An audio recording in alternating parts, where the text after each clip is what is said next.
ada cacing. Sekarang malah ada cek kesehatan gratis. Iya, cek kesehatan. Manfaatkanlah ya sebenarnya. Iya, manfaatkanlah semuanya. Ada 14 subspesialis. Ada 14. Saya ini adalah subspesialisnya infeksi dan penyakit tropis. Infeksi dan penyakit tropis.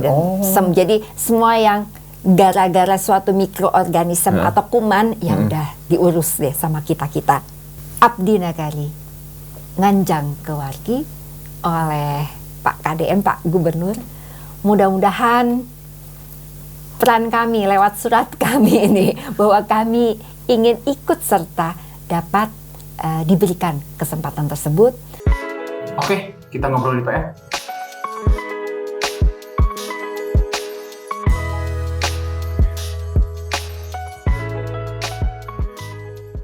Assalamualaikum Sobat PR, hadir lagi nih di episode kesekian untuk di Ngobrol di PR. Kita sekarang kedatangan tamu, sebenarnya pengen sejak lama kita tuh ngobrol soal kesehatan. Nah sekarang alhamdulillahnya ada tamu khusus nih, Dr. Anggi kita panggilnya. Beliau baru saja menjabat sebagai Ketua Ikatan Dokter Anak Indonesia ya dok ya, untuk wilayah Jawa Barat. Benar sekali. Terima kasih dok atas kehadirannya di sini. Sama-sama, terima kasih, senang sekali bisa bertemu sahabat-sahabat PR. Nah ini beriringan sebenarnya ketika kita punya gubernur baru, nah penjabat IDAI juga baru nih, jadi sepertinya punya informasi-informasi yang menarik juga untuk kita bahas di sini ya dok, tentang anak di Jawa Barat intinya. Iya. Dan yang menarik tuh kemarin kita sempat ngobrol-ngobrol sih, ternyata dalam beberapa tahun ini, malah kemarin ya dok, ada kasus-kasus penyakit baru yang muncul di Jawa Barat yang seharusnya itu udah nggak ada sejak berapa puluh tahun yang lalu ya, atau belas tahun yang lalu ya.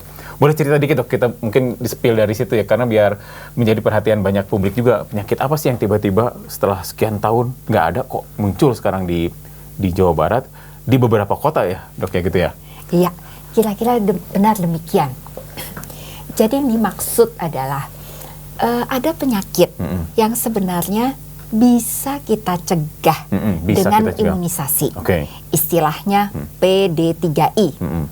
Atau kalau di luar negeri kita katakan adalah penyakit re-emerging. Jadi harusnya nggak ada karena sudah diimunisasi bagus. Kok muncul lagi? Gara-garanya gampang. Hanya karena cakupan imunisasi kita kurang. Jadi tidak, kalau bisa sih 100% cakupan ya? Untuk imunisasi. Kalau bisa demikian. Contoh ini saja. Mengapa kok cakupan imunisasi itu harus sangat tinggi mendekati 100%? Misal, suatu vaksin, anggap saja misalnya vaksin campak. Vaksin campak itu bisa melindungi 80% suntikan pertama. Artinya adalah 80% ini sudah diimunisasi. Misalnya dari 100.000 ada berapa itu? Berarti 80.000 ya? 8.000 ya? 80.000. 80.000. Kemudian dari 80.000 itu tentu yang namanya vaksin tidak 100% bisa melindungi. Tetap ada yang tadi sekitar 80% masih kekebalan 100%, ternyata kekebalannya tidak 100%, hanya 80%. Artinya dari 80.000 ada yang enggak kuat-kuat amat, 60.000 ini akhirnya yang kuat, 20.000 enggak. Tetapi kita dapatkan ini ada yang belum diimunisasi, artinya belum diimunisasi atau tidak si 20.000, artinya ada 40.000. Karena tadi yang 20.000 ternyata tidak bisa efektif, 20.000 belum gitu ya. 20.000 belum, artinya ada 40.000 yang bisa terinfeksi oleh campak, yang harusnya nggak ada lagi ini campak. Mungkin ada yang pernah dengar waktu itu, penyakit misterius di Banten, di Baduy, sehingga meninggal. Itu ternyata akibat campak, begitu kita lihat. Ya. Nah, itulah kalau campak kadang-kadang ibu-ibu itu merasanya biasa saja. Oke, sekarang difteri. Nah, ini benar-benar nih seharusnya nggak boleh ada. Difteri itu adalah penyakit biasanya menyerang anak, walaupun bisa semua individu, dan tampak sebagai, kalau kita buka mulut ada beslah. Apa tuh beslah? Beslah itu seperti kita katakan serum membran, putih seperti kotor di tenggorok. Oh, di dalam. Jadi bisa ada di amandelnya, bisa ada di dalamnya, di dinding tenggorok. Iya. Itu menyebabkan seperti tercekik. Oh, jadi bengkak itu nggak sih dok? Kayak gitu atau? Bisa sampai bengkak. Ya, itu difteri. Itu biasanya emang ke anak-anak ya si difteri? Pada umumnya anak-anak, mengapa? Karena belum ada kekebalan, apalagi kalau tidak diimunisasi. Dan itu masih kita dapatkan yang tadi dikatakan oleh Pak Satria. Kita dapatkan ini, kebetulan saya bekerja di Rumah Sakit Hasan Sadikin, itu kita dapatkan. Itu kapan dok? Ada yang anak? Baru beberapa minggu ini. Baru beberapa minggu ini. Banyak, ada beberapa? Ada 3. Satu saja kasus itu nggak boleh dong ada. Kan imunisasi itu harus bagus. Jadi tentunya apa upaya kita? Jangan jadi takut. Justru malah ini merupakan suatu tanda kehati-hatian bahwa kita harus melengkapi imunisasinya. Dan tentunya pasien yang ini menular loh. Difteri itu dari nularnya dari droplet. Saya ngomong begini keluar dropletnya. Saya siul, saya batuk, saya bersin, itu bisa keluar percikan yang kira-kira jatuh semeter ke depan sehingga bisa menular ke kontak erat, istilahnya yang satu atap bisa sama penyakitnya. Itu juga kita berikan obat antibiotik. Oh, jadi sekeluarga juga ini ya? Keluarganya, teman sekolahnya. Oh, jadi kemana-mana ya kalau gitu? Jadi kemana-mana, tetapi kembali lagi, yang kemana-mana itu tidak akan kemana-mana kalau sudah terlindungi dengan imunisasi. Oh, nah dok, jadi itu yang saya tekankan. Karena jangan sampai masyarakat takut. Worry nih warga Jabar. Padahal tidak demikian worry-nya. Bila mana terlindung. Nah, penasaran tuh, yang difteri ini kan harusnya kalau imunisasinya benar harusnya nggak ada gitu ya, tidak muncul. Terakhir ada itu tahun berapa dok? Ada terus. Oh, selalu ada? Selalu ada. Nah, harusnya nggak boleh selalu ada. Artinya, ayo kita lindungi semua, termasuk kita. Kita pun juga harus terlindung. Kalau anak-anak sehat kan yang dewasanya terlindung. Supaya melindungi yang dewasa, bahkan kalau kita temukan kasus difteri itu, kita berikan antibiotik biar tidak menyebar. Yang kemarin di RSAS itu 3 ini dari daerah yang berbeda atau maksudnya dari berbeda-beda? Kebetulan berbeda-beda. Oh, dari kabupaten kota yang berbeda? Betul. Karena berbeda justru itu. Artinya kita harus membuat warga Jabar itu sehat. Kemudian berikan anak-anak hak untuk sehat. Anak berhak untuk sehat, anak berhak tidak kena difteri, artinya berikan imunisasi lengkapnya kepada mereka. Oh, gitu. Menarik ya. Betul sekali. Mungkin orang tua perlu tahu ya Pak Satria ya. Memang yang namanya anak-anak dari 0 sampai 18 tahun. Jadi yang namanya anak-anak sampai 18 tahun loh Pak Satria. Masih ya? 18 tahun ya? Oh, ya 18 tahun ya. sampai dia ulang tahun 18. Nah, ada golongan balita bawah 5 tahun. Ada golongan batita bawah 3 tahun. Adanya pengelompokan itu Pak Satria, agar juga masyarakat PR juga tahu, memang yang namanya anak setahun tuh bisa antara 7-8 kali dia memang ya kalau kena batuk, pilek, demam ya ada aja. 7-8 kali sakit. Oh, jadi setahun bisa dianggap hal yang wajar ya setahun. Kalau dulu anak saya juga kayaknya udah kecil sakit terus gitu sampai orang tuh kenapa sih ke rumah sakit wae intinya. Ternyata wajar ya. Wajar dalam tanda kutip. Dalam tanda kutip apabila ternyata memang tentu saja harus memeriksakan kesehatan ya, sehingga yang seperti kata Pak Satria tadi dibawa buru-buru oleh orang tua ke rumah sakit, memang orang tua sekarang demikian, dan tentunya menerima advis informasi setelah dilakukan pemeriksaan oleh tenaga kesehatan, dan itu oke, bisa ke rumah, ya demikianlah yang namanya anak batita, anak balita. Iya Bu, mulai stabil itu jarang sakit ketika udah mulai masuk SD lah, SD kelas 2, kelas 3 itu udah mulai jarang sakit. Terasa ya punya anak begitu ya? Pas awal-awal itu ke rumah sakit aja kayaknya. Itu namanya fase honeymoon, kalau kita katakan. Fase honeymoon. Honeymoon, yang sehat-sehat saja bisa kebayang ya. Begitu dia SD, nanti seperti alhamdulillah seperti kita begitu, insya Allah sehat terus. Itulah Allah Maha Baik seperti itu. Itu adalah masa yang sehat. Jadi memang di awal, makanya tidak heran mengapa kok program dari pemerintah terkait dengan imunisasi, kemudian pemberian vitamin A, ada cacing, sekarang malah ada cek kesehatan gratis. Iya, cek kesehatan, manfaatkanlah ya sebenarnya. Iya, manfaatkanlah semuanya. Dan kemudian jangan ada rasa takut, kok lebih baik nggak mau nanti anaknya jadi demam kalau diimunisasi. Itu karena orang tua sekarang, masyarakat sekarang, yaitu dia nggak biasa lihat difteri. Beda dengan waktu masanya orang tua saya. Berapa tahun? Tahun misalnya banyak 70-an, 60-an itu banyak. Jangan begitu, waktu saya sekolah aja, ya banyak yang sakit demikian. Ya, satu ruangan isinya memang sebagai contoh difteri semua. Kemudian biasa di IGD menemukan bayi baru lahir kena tetanus. Karena bayi baru lahir kena tetanus. Iya.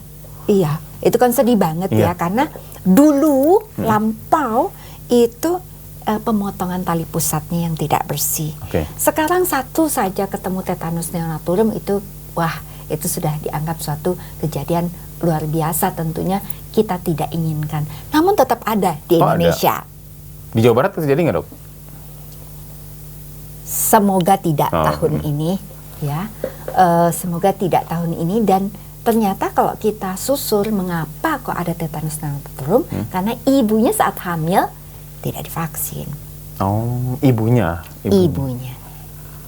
Dan ada kemungkinan pada saat persalinannya ternyata kurang. Sana juga kan pikirnya kalau zaman dulu kalau tetanus tuh urusannya dengan kotoran kuda gitu ya, dia nggak semata-mata itu aja kan paling anak-anak zaman dulu kan kena kotoran kuda nanti tetanus, ternyata nggak sesimpel itu ya. Tidak sesimpel itu. Jadi kalau kita boleh mengatakan Bapak Ibu sahabat PR semua, namanya penyakit, namanya kuman itu tetap ada, mau tahun berapa sebelum perang sampai sekarang selalu ada ya, selalu ada di sekitar kita. Tinggal gimana tubuh bagaimana badan kita. Jadinya kalau nggak ada penyakit itu bukan berarti kumannya nggak ada, tetap yang namanya si Clostridium tetanus itu tetani yang buat tetanus tetap ada. Ya. Kemudian yang namanya Corynebacterium diphtheri bahkan ada kok di tenggorok kita. Corynebacterium tuh banyak ini sekali. Kumpul ya di sini ya? Kumpul aja semuanya. Hanya jangan jadi sakit. Itu aja, gimana kita menjaga kekuatan tubuh aja sih, imunitas tubuh. Dan kekuatan tubuh itu tidak, kita sudah tahu dari berbagai pengetahuan. Kita tahu kan semua yang membuat vaksin itu dapat Nobel. Ya, karena itu merupakan salah satu temuan manusia yang paling baik. Membuat seluruh dunia itu menjadi jauh lebih sehat. Jadi yang namanya tetanus saja ya, yang mudah ya. Mengapa saya katakan mudah? Karena kalau di kita kan ingatannya hanya anak-anak. Kalau negara maju, yang sekarang ini lagi perang nih semuanya nih, hobinya, lagi sibuk semua. Lagi sibuk nih, ya.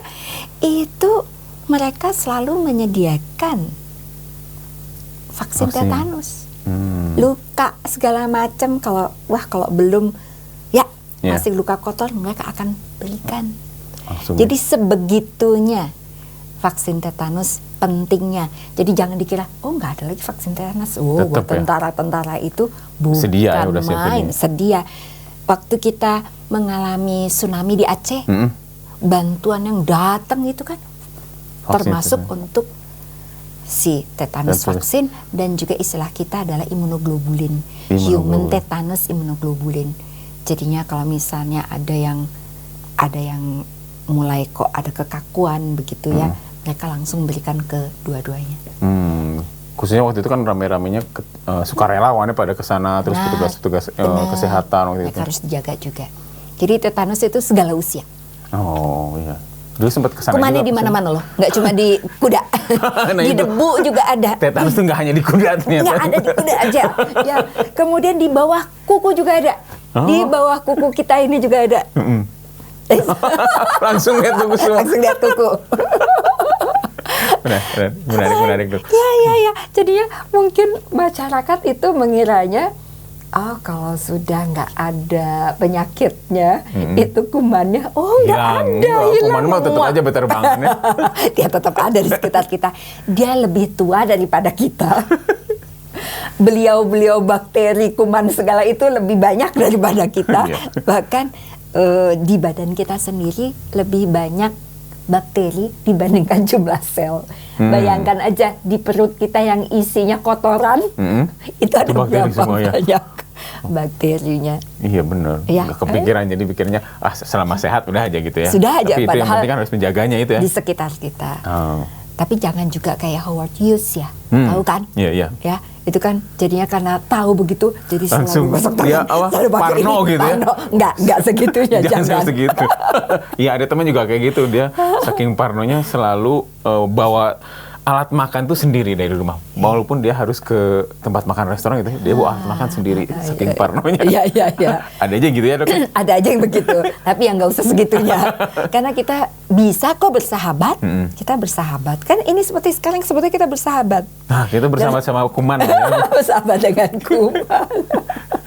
Nah, jangan lupa, karena anak-anak masih rentan, beda ya kalau Pak Satria itu udah bolak-balik makan lotek dan lain-lain, mungkin imunitasnya udah beda ya. Virus polionya juga udah dimakan terus, sudah seger. Beda dengan bayi-bayi. Nah, itu balik lagi, mereka punya hak untuk sehat. Jadi supaya mereka tidak sakit, itu berikan imunisasinya. Kalau ada orang tua yang mengatakan, dok anak saya 5, 6 aman-aman aja tuh, sehat-sehat saja. Gitu ya. Alhamdulillah. Tapi kita nggak boleh mendahului atau apa, karena memang untuk menjaga kesehatan anak. Preventif sebenarnya. Preventif ya. Istilah kita selalu karena saya orang infeksi ya, jadi ingatnya supaya nggak kena infeksi. Jadi ingatannya selain jaga lingkungannya, hygiene-nya, cuci tangan, ganti bajunya, semuanya juga lengkapi bayi, anak, balita dengan imunisasi. Bahkan ada bulan imunisasi anak sekolah. Iya. Dulu ada PIN gitu ya namanya, pekan imunisasi dulu ya suka ada. Nah, kalau ada PIN itu berarti ada kasus. Artinya sudah ada suatu kejadian luar biasa. Nggak mau. Tuh, pintu berarti. Jangan dianggap itu seperti pesta begitu, enak, seneng. Itu padahal hasil bagi-bagi dari orang tim kesehatan itu orang tim kesehatan lagi begini. Gitu ya. Jangan.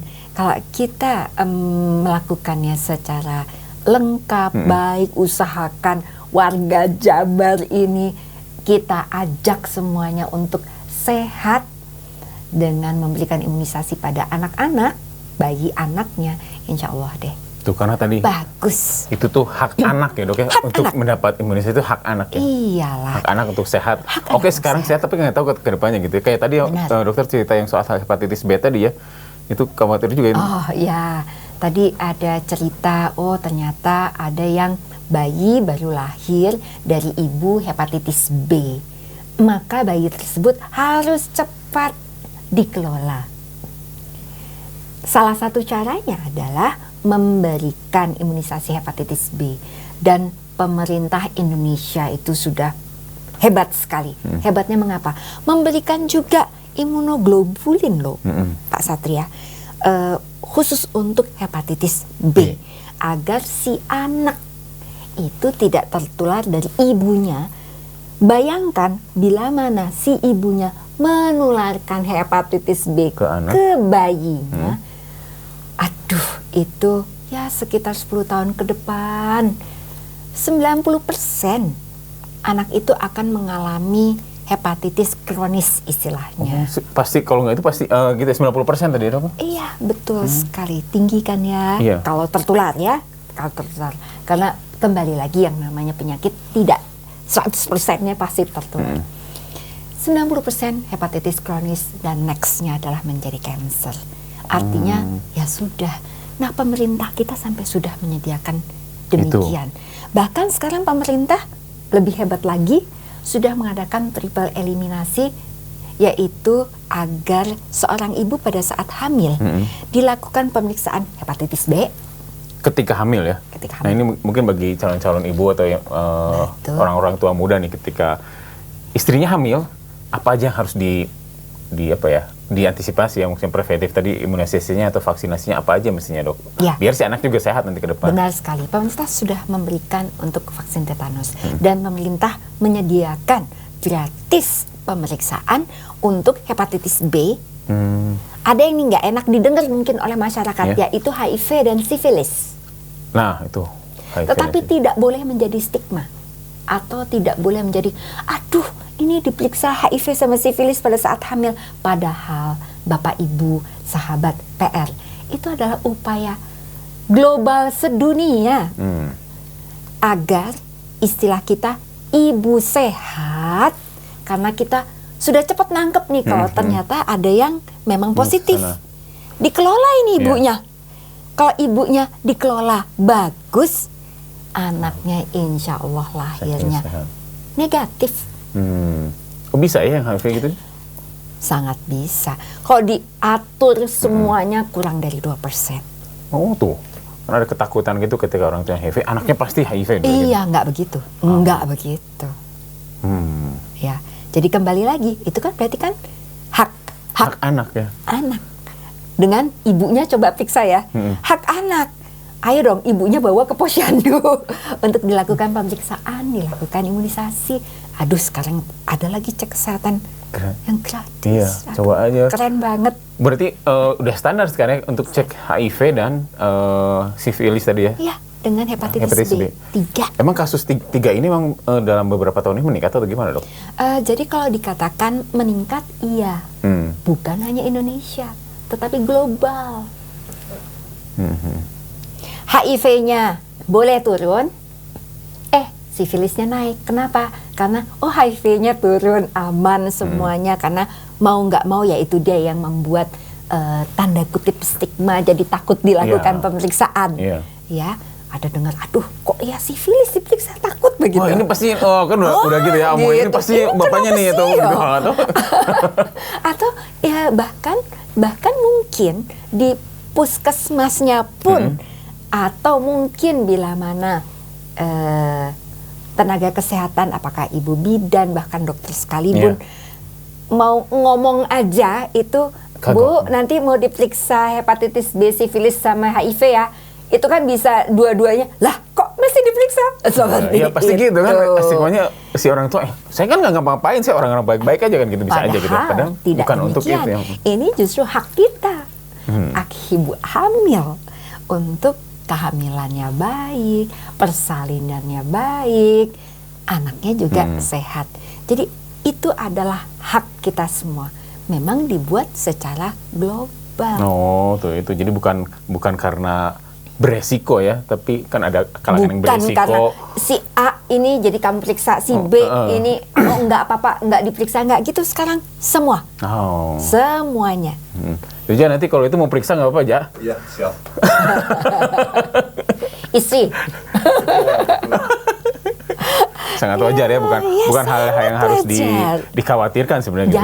Jangan. Semua program yang kita buat ini, maksudnya bukan saya bukan apa-apa. Yang dibuat oleh pemerintah itu sudah inline semua secara global. Bahwa WHO memang demikian. Iya. Kemudian ingin itu semuanya sehat. Kalau bisa bahkan yang namanya vaksin, kita kan paling seneng ya kalau vaksin itu cuma ditetes seperti rotavirus, nggak pakai disuntik kan, gitu ya, rotavirus bayi. Kalau bisa malah makan tomat aja sudah ada imunisasi vaksinnya. Betul. Tapi itu ada loh di Afrika, Oh udah bisa gitu ya? larat sisi.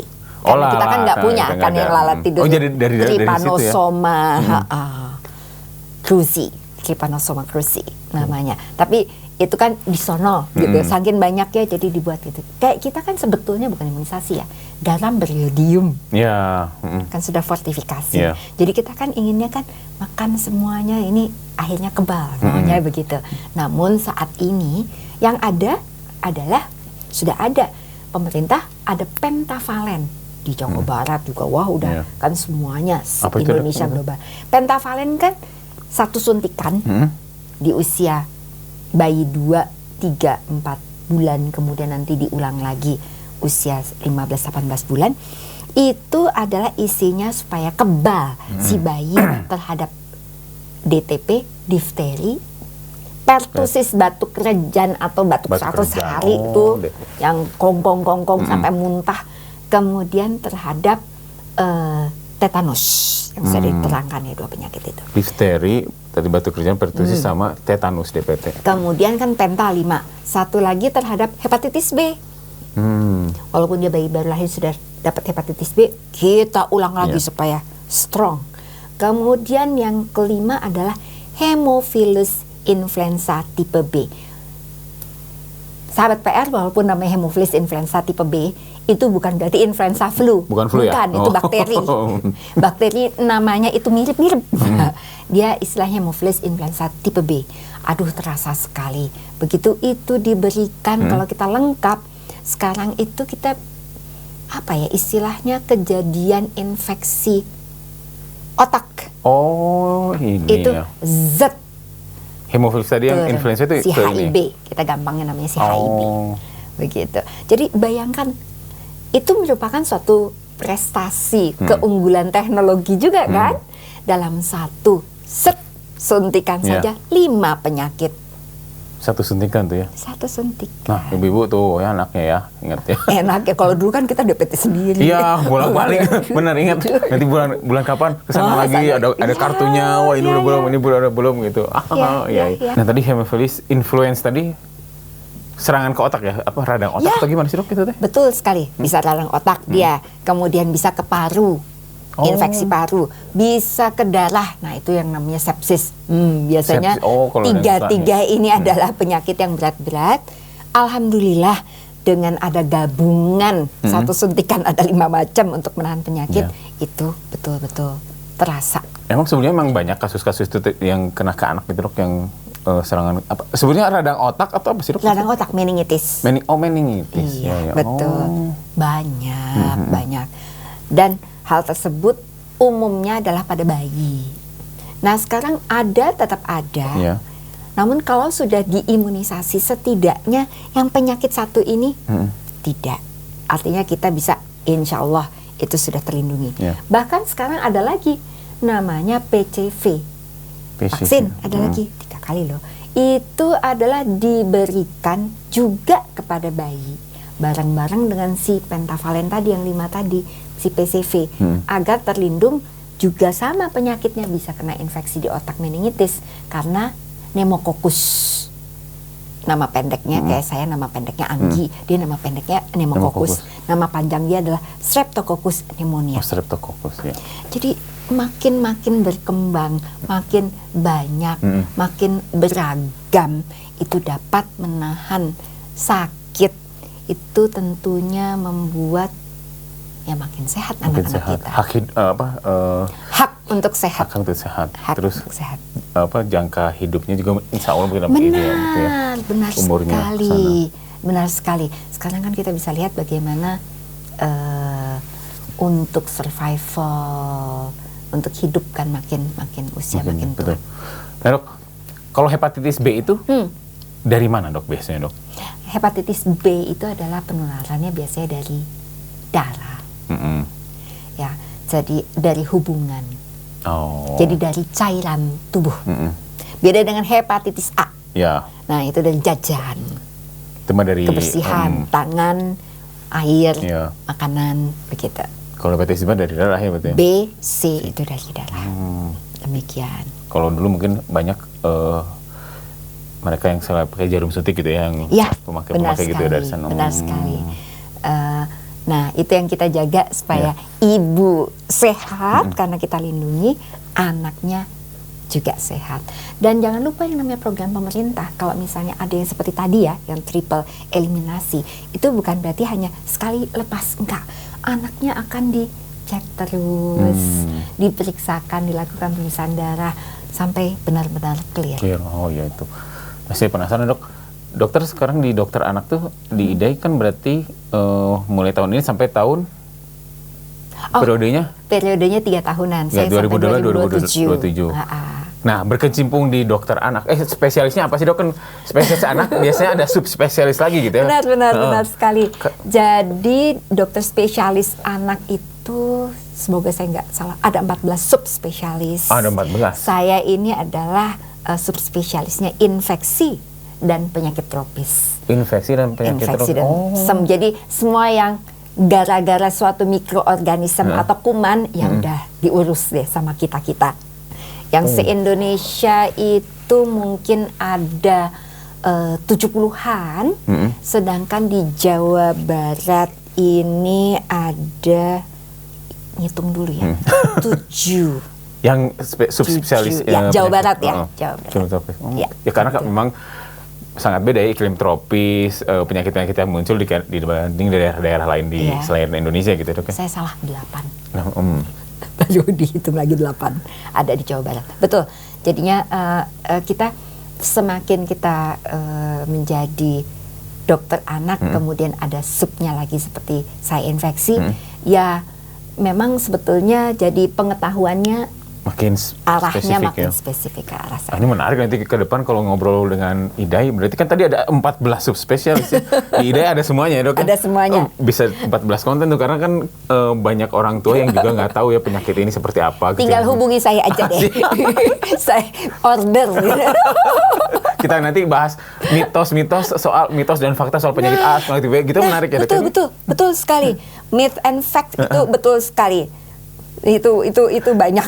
Itu banyak. Contoh apa dok? Contoh yang di iklim tropis penyakit iklim tropis misalnya apa yang mitos dan faktanya? Oke, paling banyak adalah demam. Oh oke. Oke ya, ibu-ibu itu selalu kalau demam, ini artinya demam makin tinggi itu adalah pada anak-anak, misalnya anak-anak PAUD begitu, sakitnya makin berat. Belum tentu ya. Kemudian setiap demam begitu makin tinggi, dia bisa buat kejang. Belum tentu seperti itu. Setiap demam kita membutuhkan antibiotik, enggak gitu seperti itu ya. Udah 3 pertanyaan nih menarik ya. Paling seneng kan semuanya antibiotik aja kan. Tiba-tiba antibiotik kan sekarang juga ada pemahaman orang tua jangan mau tiba-tiba antibiotik juga ya, ada yang seperti itu ya. Harus diperiksa dengan baik, mana yang memang membutuhkan ya harus kita berikan. Nah, nanti ini lebih bahas spesifik lagi nih. Sebenarnya demam panggilan itu sampai berapa yang sebenarnya spill aja sampai berapa sih dok tahap? Maksudnya orang tua boleh khawatir sampai suhu berapa dok? Oke, 37,5 merupakan suhu yang kita katakan sebagai demam. Kalau kita periksakan pakai termometer, itu yang buat ketiak, di ketiak. Yes, begitu. Jadi gimana dong kalau kata ibunya nih pakai di dahi, nah gitu, demam nggak tuh?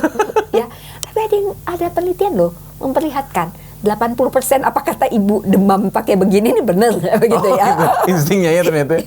Benar begini ya. Oke. Nah, kapan kita harus memberikan misalnya penurun demam? Ya, paracetamol. Ya, paracetamol adalah yang paling umum dan paling aman kita berikan.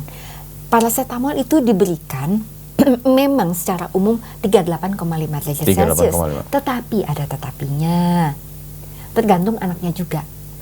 Kalau dia di 38 sudah nggak nyaman, sudah rewel, itu saatnya kita berikan. Oh. Tetapi kalau 38,6, 38,7 anteng lah di sana lah di sini, ya enggak. Biarin aja dulunya. Benar. Kalau dikatakan di suhu berapa sih yang kita mulai waspada, sebenarnya tidak ada, tergantung dari kondisi anak masing-masing. Makin dia kecil bayi, bayi baru lahir mah begitu demam juga hayuh ke rumah sakit. Iya, orang tuanya apalagi anak pertama, Kasarnya itu langsung begitu. panik gitu ya. Sampai usia 3 bulan itu kalau ada demam waspada tinggi, terutama yang bayi kecil. 3 bulan sampai 3 tahun waspada juga ke dokter, tapi lebih nyantai. Di atas 3 tahun kita lebih tenang. Kita namakan sebagai hiperpireksia kalau sudah di atas 41 ke atas. Nah, kalau itu juga segera dibawa. Nah, itu patokan itu. Demikian. Spillnya dikit nanti spesifiknya Nanti ada sesi khusus nanti mitos dan fakta. Kita kembali lagi yang tadi soal iklim. Saya penasaran soal iklim tropis ya, Dok. Di Indonesia. Nah, dengan pengalaman dokter juga dokter udah berkecimpung di khususnya di anak berapa tahun, Dok? 20 ya. 20 tahun. Saya lulus 2005. Lulus 2005. Oh, Unpad berarti, Dok. Unpad. Nah, asli. UNPAD. UNPAD. Nah, dari 2005 sampai sekarang pasti kan ada tren penyakit apa aja, ada yang tiba-tiba muncul, terus tiba-tiba juga nggak ada. Tren penyakit ke anak khususnya apa, Dok? Tidak hanya yang iklim tropis ya, tapi kan mungkin dokter juga sekarang di IDAI juga mengetahui tren-tren penyakit baru nih yang diidap oleh anak-anak khususnya di wilayah Jawa Barat. Oke. Nah, saya harus bicaranya lebih pelan lagi karena ini tentu tidak hanya menyangkut infeksi. Kalau kita perhatikan bagaimana dari tahun 2005 saya lulus saja sampai 2025, tentu dengan perkembangan kemampuan diagnostik, juga pendidikan edukasi yang semakin baik di masyarakat, kehati-hatian terhadap kesehatan anak, itu membuat justru makin beragam. Dulu mungkin dianggap penyakit biasa, terus karena tadi belum banyak yang tahu juga, jadi nggak tahu kalau itu adalah penyakit sebenarnya gitu ya. Betul. Sehingga kita bisa lihat bagaimana penyakit-penyakit yang dulu rasanya sulit, ini kemungkinan harapan hidupnya itu rendah, sekarang justru malah bisa ditangani. Contohnya, Dok? Sebagai contoh, yang kelainan-kelainan jantung, kelainan ginjal, kemudian ada kelainan paru, ya, ada yang diabetes dari kecil. Diabetes itu kemarin beberapa bulan terakhir tahun lalu ya ramai itu diabetes di anak kecil. Ya. Itu semua makin tertata, makin bagus begitu. Harapan hidup mereka, tata laksananya sangat-sangat berkembang. Sangat-sangat berkembang. Jadi itu yang membuat istilahnya kita punya 700 lebih ya di Jawa Barat dokter spesialis anak. Tentu yang subspesialisnya memang lebih kecil dan biasanya itu berada di rumah sakit yang besar, tipe besar. Kemampuannya ya semakin tinggi, peralatannya juga semakin baik, obat-obatannya juga semakin maju. Jadi memang kemajuannya tidak pemerintah itu baik sekali terkait dengan kesehatan anak. 700 dokter spesialis anak di Jawa Barat. Ya. Cukup nggak dengan jumlah anak di Jawa Barat? Berarti sekarang berapa untuk mengcover? Berarti kan di beberapa daerah mungkin ada yang kurang gitu. Iya, kalau dikatakan kurang. Dan kita senang sekali kalau si kurang itu sudah kurang, tetapi kalau bisa merata itu lebih baik lagi tentunya. Iya. Itu dua-duanya suatu hal yang mesti setimbang ya. Kalau sekarang mungkin masih banyak di kota ya, mungkin nanti di daerah lain perlu ada tambahan-tambahan. Mudah-mudahan semakin baik semuanya kondisinya, dan juga tentunya apalagi kalau subspesialis dia membutuhkan suatu wahana rumah sakit yang memang untuk bekerjanya dan kasusnya memang sesuai dengan keahliannya. Tapi nggak usah repot juga lah memikirkan hal tersebut, karena kan Jawa Barat punya program sekarang ya Pak. Saya manggilnya Bapak. KDM karena K-nya udah Kang, jadi Kang. Ya. Pak Gubernur aja. Pak Gubernur ini sudah ada abdi negara Nganjang Kawarga. Nah, abdi nagari abdi nagari Nganjang Kawarga. Kami dari Ikatan Dokter Anak Indonesia Jawa Barat semangat ini untuk bisa support, dilibatkan. Bahkan kami baru saja menulis surat Oh, gitu? ke Dinas Kesehatan Provinsi. Ngirim surat untuk Mengirim surat, ayo dong ya. Jadi malah kita menawarkan diri, ayo dong. Silakan, karena kami ada tersebar di mana-mana dan insya Allah bisa membantu support kegiatan tersebut. Oh, jadi bisa berkegiatan juga di warga kan, biasanya dokter dari klinik ke rumah sakit gitu aja biasanya. Nah, sekarang mah saya speechless kalau udah dikatakan demikian. Ya saya dokter begitu ya. Iya, teman-teman IDA ini udah keinginan ada seperti itu. Mudah-mudahan Pak Gubernur menyambut baik juga dengan melibatkan teman-teman IDA ini ya. Kami siap, kami siap. Kami ada di mana-mana. Nah, programnya apa dok untuk di IDA ini nanti di 3 tahun ya, berarti sampai 2027 mungkin ada program kan biasanya ada skala prioritas ya, mungkin di tahun pertama, tahun kedua, tahun ketiga. Yang menjadi perhatian IDAI saat ini di tahun pertama ini apa dong? Atau goal akhirnya apa? Meningkatkan tentunya kesejahteraan anak-anak. Jadi ya seperti tadi, kita tidak hanya terkurung dalam klinik dan rumah sakit. Cita-cita kita justru supaya bisa mendekat ke masyarakat dengan segala keterbatasan kami tentunya. Dan tentunya kami ingin juga membagikan ilmu kepada teman-teman yang ada di lapangan. Di sana kan banyak dokter umum di daerah, ya, betul. Di daerah.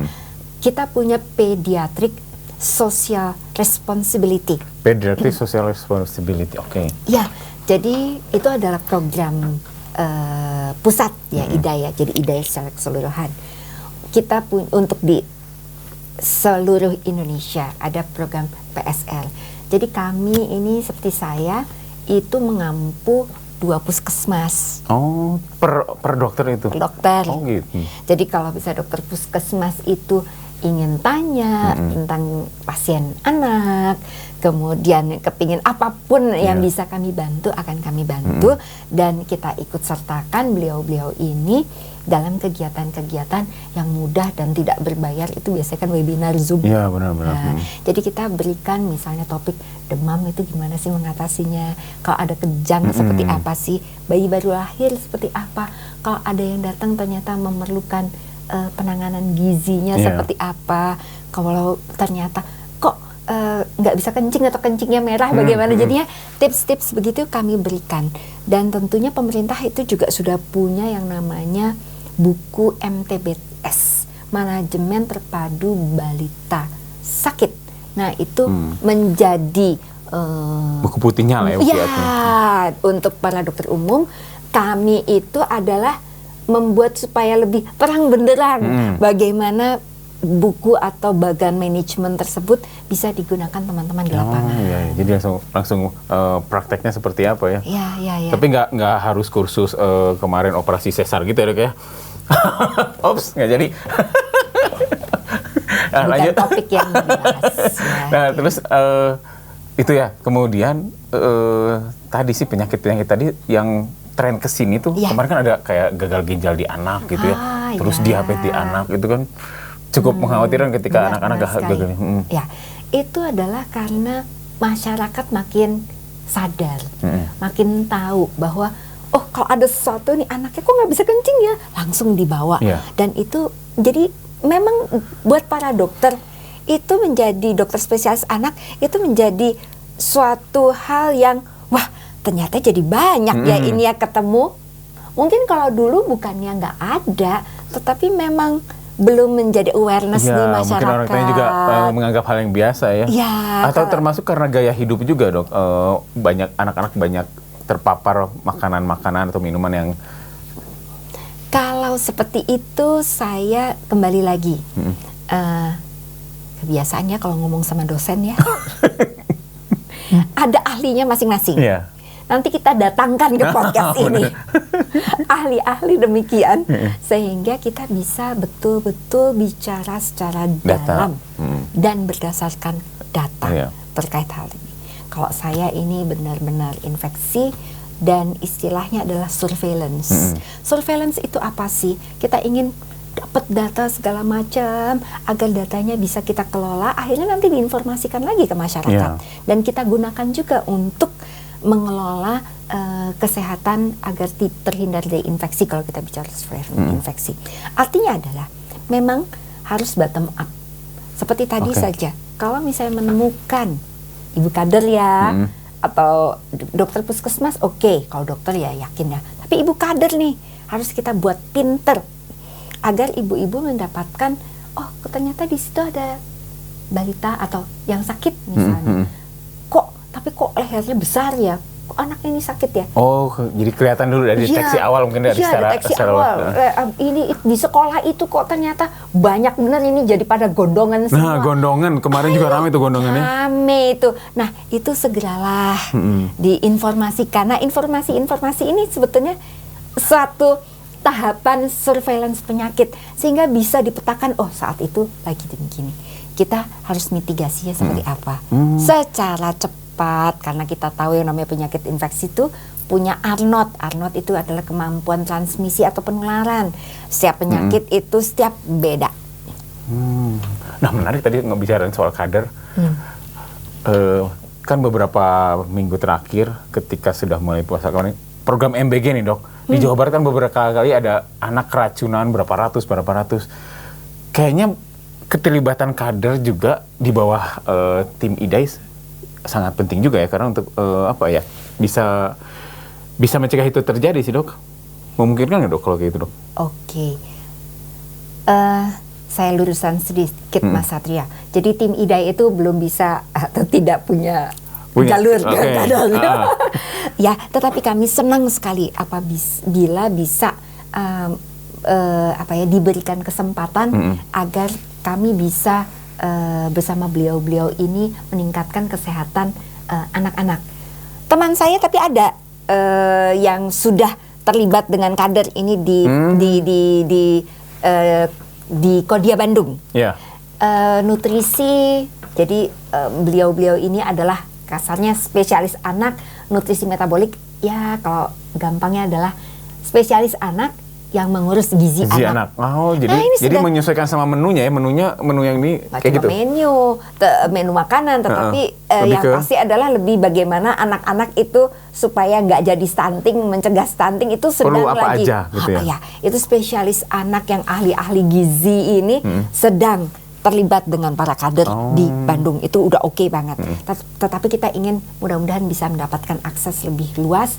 Kembali lagi itu adalah masalah makanan bergizi yang gratis, yang alhamdulillah itu sangat-sangat baik program pemerintah dan harus kita dukung. Artinya adalah kita buat kepercayaan agar rasa nyaman untuk memang sehat dan semua itu berpartisipasi aktif. Artinya adalah mungkin kita bisa memberikan support. Sekarang kan misalnya ada takut seperti itu ya, misalnya keracunan yang seharusnya tidak boleh terjadi itu kan seperti sporadik begitu. Mungkin pengawasannya. Jadi pengawasannya mungkin perlu ada misalnya di sekolah tersebut atau di wilayah yang membuat makanannya ada ibu kader yang dilibatkan supaya memastikan makanannya oke, pada saat ditransport juga baik. Tidak terlalu lama juga makanannya ketika benar dibikin sekali sampai di sekolah juga ada yang nyicipin dulu. Dan bahkan mungkin anak-anaknya juga diajarkan, namanya juga anak-anak udah lagi lapar, seneng banget makan rame-rame, itu biasanya buat nafsu makan bagus. Seneng mereka makan, tetapi mereka juga harus tahu kalau misalnya begitu makan, ini kok ada yang rasanya beda, atau misalnya baru dibuka kok warna bentuk beda, atau misalnya baunya beda, dicicip atau dimakan udah, kok beda. Gimana gitu ya? Warningnya udah dari anak-anak sendiri mungkin juga perlu juga kita ajarin. Edukasi dari si anak ya. Bu guru, ini kok begini, sehingga alertnya tuh atau anak-anaknya dibuat jadi pandai, paham bahwa yang happy itu makan sama-sama, gizinya itu baik, dan dia itu dalam kondisi yang memang baik untuk dimakan saat itu. Iya, bisa dimulai dari edukasi si anaknya. Jadi anaknya sudah bisa mendeteksi ini makanan ini kayak gini kok nggak enak gitu ya. Apalagi biasanya kan anak-anak main makan-makan aja. Seneng banget, apalagi rame-rame kan ya. Jadi bagus sekali. Jadi kalau sekarang kan seolah-olah kita seperti hanya yang pembuat atau yang mengelola makanannya saja, begitu. Saya nggak tahu kalau sampai di sekolah oleh siapa. Sampai mana gitu. proses distribusinya gitu ya. Jadi inginnya memang program yang sangat baik ini berjalan dengan lancar, kemudian semuanya memang merasakan kebaikannya, manfaatnya. Nah, balik lagi ke IDAI tadi dong. Goal IDAI Jabar ini sebenarnya di masa akhir nanti apa sih dok? Apa meningkatkan harapan hidup si anak tadi, khususnya tadi imunisasi ya, imunisasi juga mungkin meningkat. Kalau saat ini imunisasinya berapa persen dari jumlah anak sih dok? Kalau demikian Jawa Barat sebenarnya itu sudah mampu mencapai cakupannya dengan rata-rata baik, cukup nasional. baik. Ya, rata-rata nasional itu bukan yang buruk. Namun juga dibutuhkan kecepatan. Jadinya kecepatan juga butuh. Jadinya tidak hanya dia sangat baik, ya mendekati kalau bisa 100%, tetapi juga kecepatannya. Karena namanya penyakit nggak nunggu. Dia maunya saat itu. Kalau kita terlalu untuk mencapai misalnya harus dalam bulan itu 95%, ya bulan itu 95%, jangan 3 bulan lagi 95%. Karena dia udah cukup. Dan juga walaupun itu sangat baik, sudah sangat baik. Kantong-kantong yang nggak baik. Oh, jadi belum merata mungkin ya? Itu menjadi justru harus menjadi perhatian. Nah, di sini Bapak Ibu kembali lagi, kalau kita mengetahui ada area, daerah, kampung, desa, atau bahkan mungkin sekolah, begitu ya, yang kurang paham mungkin terhadap manfaat dari imunisasi. Nah, itu yang harus kita sama-sama membuat sadar bahwa ini adalah suatu kegiatan yang hablum minannas agar bisa membuat kalau kita sehat, alhamdulillah jadi sehat semua. Kalau ternyata ada yang tidak divaksin dan menjadi sakit, saya katakan hablum minannas, karena bukan hanya individu tersebut itu sakit, tetapi dia juga menularkan ke yang sekitarnya. Dan kita tahu sehebat-hebatnya imunisasi belum ada yang mampu 100% proteksi. Apalagi kalau tidak diimunisasi ya dok? Apalagi kalau tidak diimunisasi. Setidaknya tidak kena penyakit dan juga kita berpahala tidak menularkan ke yang sakit. Karena efeknya domino juga ya, ketika ada yang sakit, belum nanti urusan biaya dan lain-lain kayak gitu ya dok ya? Itu sudah pasti. Jadi sebenarnya sehat itu murah, yang mahal itu sakit ya dok ya? Kan kalau biasanya kan sehat itu mahal, enggak, sehat itu murah sebenarnya. Yang sakit mahal. Dikasih imunisasinya juga gratis kok. Tadi juga sudah dikasih gizinya, makanannya juga gratis kok. Sama dicek kesehatannya juga gratis. Nah, ayo. Mari. Tinggal semangatnya aja nih. Nah tadi dok, kan ada masa honeymoon ya.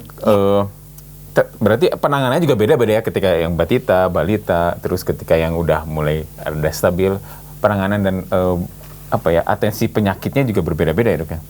Ya demikian memang. Kalau anak itu kita ada khusus lagi loh. Ada yang subspesialis tumbuh kembang pediatrik sosial. Nanti kalau ada tumbuh kembang pediatrik sosial. Beliau-beliau ini yang bisa mampu menjelaskan bagaimana namanya anak itu sangat dinamis. Mulai dari baru lahir sampai remaja yang bikin juga baru lahir pusing ya, remaja juga orang tua pusing. Nah itu juga ada khusus subspesialisnya. Iya, kemudian ramai juga ketika anak-anak perempuan yang banyak anemia juga ya, karena berpengaruh nanti ketika si perempuan ini punya anak atau hamil, kan pengaruh ke si anak yang tidak ada lagi ini dokter spesialis anak yang khusus bagian darah hematologi. Wah, udah deh. Silakan. Nanti podcast ke sahabat PR ini makin kaya, makin beragam. Mudah-mudahan jadi makin banyak. Kita bisa memberi banyak edukasi ke masyarakat juga gitu ya. Nah dok, mungkin ada yang mau disampaikan ke sobat PR, ke tadi juga mungkin di-spill kembali mau ke Kang DM biar teman-teman IDAI juga terlibat dalam tadi ya, ke program tadi negeri Abdi Nagari Nganjang Kawargi. Nah itu mungkin ada yang disampaikan dok bagi sobat PR dan ke Pak KDM. Oke. Sobat PR, senang sekali dapat bertemu pada kesempatan podcast ini. Kami dari Ikatan Dokter Anak Indonesia, cabang Jawa Barat, sangat berharap bisa memberikan suatu yang membuat warga Jabar ini meningkat kesehatan anaknya. Program kami ada Pediatric Social Responsibility, dan tentunya semoga warga Jabar memberikan kesempatan agar kami bisa ikut serta, ikut turun ke masyarakat. Adanya Abdi Nagari Nganjang Kewargi oleh Pak KDM, Pak Gubernur, mudah-mudahan peran kami lewat surat kami ini bahwa kami ingin ikut serta dapat diberikan kesempatan tersebut, dan insya Allah kami akan berupaya agar anak-anak di Jawa Barat semakin sehat dan sejahtera. Terima kasih. Alhamdulillah. Alhamdulillah. Cita-cita yang sangat sangat agung juga, karena kan betul, ini menyangkut ke tapi generasi. tidak mudah. Tidak mudah. Karena ini menyangkut ke generasi berikutnya ya, Dok ya. Benar. Kalau anak Jawa Barat ada berapa sih, Dok, sekarang yang disebut anak? Setiap lahir aja hampir 5 juta setahun. Jawa Barat. Indonesia. Kalau Jawa Barat? Jawa Barat, saya nanti harus lihat datanya. Mohon maaf ya. Se-Indo 5 juta setahun. Terus menambah. Dan Jawa Barat itu kan paling tinggi, paling populasi. Betul, populasi paling tinggi, terbesar. 25% dari jumlah rakyat Indonesia. Jadi kalau 25% aja. Kalau 25% masalah, kalau 25% masalah di Jawa Barat beres, 20% masalah Indonesia beres gitu ya. Insya Allah seperti itu. Dan yakin bisa. Dan bisa dimulai dari anak sebenarnya, Dok ya. Dimulai dari anak-anaknya sahabat PR. Sip. Mudah-mudahan cita-cita tujuan mulia IDAI ini bisa difasilitasi oleh Pak Gubernur, bermanfaat bagi masyarakat Jawa Barat. Amin. Terima kasih banyak, Dok, kehadirannya di sini. Nanti kita menunggu narasumber lainnya dari IDAI, karena tadi ada 14 tuh yang bisa dibahas. Banyak mitos dan fakta yang bisa dibahas. Tadi baru spill soal demam aja, panjang obrolannya. Mungkin nanti yang soal lain-lainnya. Silakan saja, saya dengan senang hati kebetulan lagi bawa gerbong IDAI Jawa Barat, insya Allah. Semoga sukses dengan jabatannya dan semoga bisa membantu masyarakat Jawa Barat, bermanfaat bagi masyarakat Jawa Barat. Terima kasih Pak Satria. Sobat PR, terima kasih waktunya. Assalamualaikum warahmatullahi wabarakatuh. Waalaikumsalam.